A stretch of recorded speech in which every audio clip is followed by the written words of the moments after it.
Hello everybody, welcome to any vlog.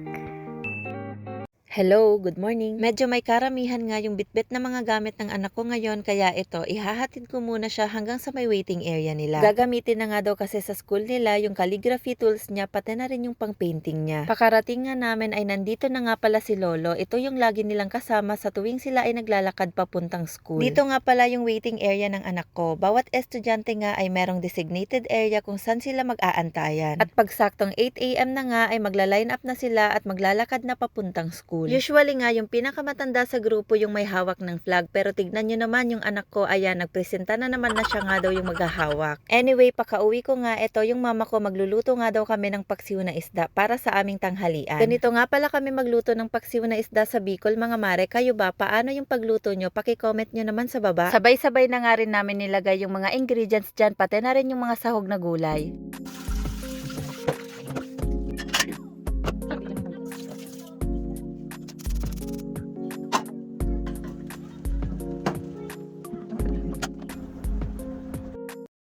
Kain po tayo. Fast forward, pagkatapos namin kumain, ito yung mama ko dahil nga magbe-birthday na siya ay sinurprise namin siya ng bagong cellphone. Mura nga lang din ito mga mare at kagandahan pa nga ay naka-open line na din ito. Not sponsored po ito ha, pero sa mga kababayan ko na gusto din ng ganitong cellphone na open line na, sa Yahi Japan ko nga pala ito nabili. Fast forward at dahil nga birthday ng mama ko nung Sunday ay naisipan namin maggala. Pero bago nga pala kami makakapaggala, mamamalengke muna kami. Pumunta nga kami dito sa bilihan ng baboy na may balat. Yung last time pala na pinamalengke namin dito ay halos inabot din ng 3 weeks sa amin, kaya laking tipid talaga kapag namimili kami dito.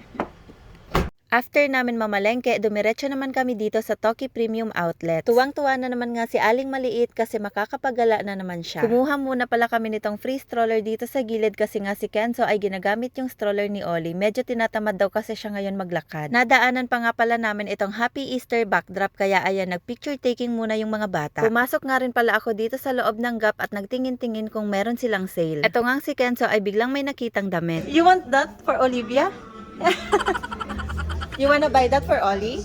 Oh my. You have money? I don't have money. Tinanong niya nga ako kung may money nga daw ba ako kasi bibilhin niya daw yun para kay Ollie. Natatawa na lang talaga ako sa mga junakis ko mga mare. Siya nga pala, meron nga pala kaming nabiling sapatos para kay Ollie. Tignan nyo naman kasi mga mare, 1,650 yan lang yan ha. Skechers pa yung tatak niya at umiilaw-ilaw nga rin siya kaya tuwang-tuwa talaga si Ollie nung sinuot niya yan. Sunod naman naming hinanapan ng sapatos ay itong panganay ko mga mare. Ito talaga yung sinadya namin dito. Nako mga mare, ilang araw na nga rin itong nagrereklamo kasi butas na daw yung pampasok niya na sapatos. Ewan ko ba sa batang ito kung anong ginagawa sa sapatos niya. Ito nga pala yung napili niya na sapatos mga mare, and after nga niyan ay umuwi na rin kami. Hello!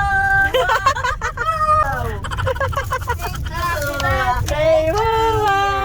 Happy birthday, Mama! It's a happy birthday! Wow, binata na talaga. May pa-surprise flower pa nga itong anak ko sa wawa niya. Akala mo naman ay hindi nag-aaway.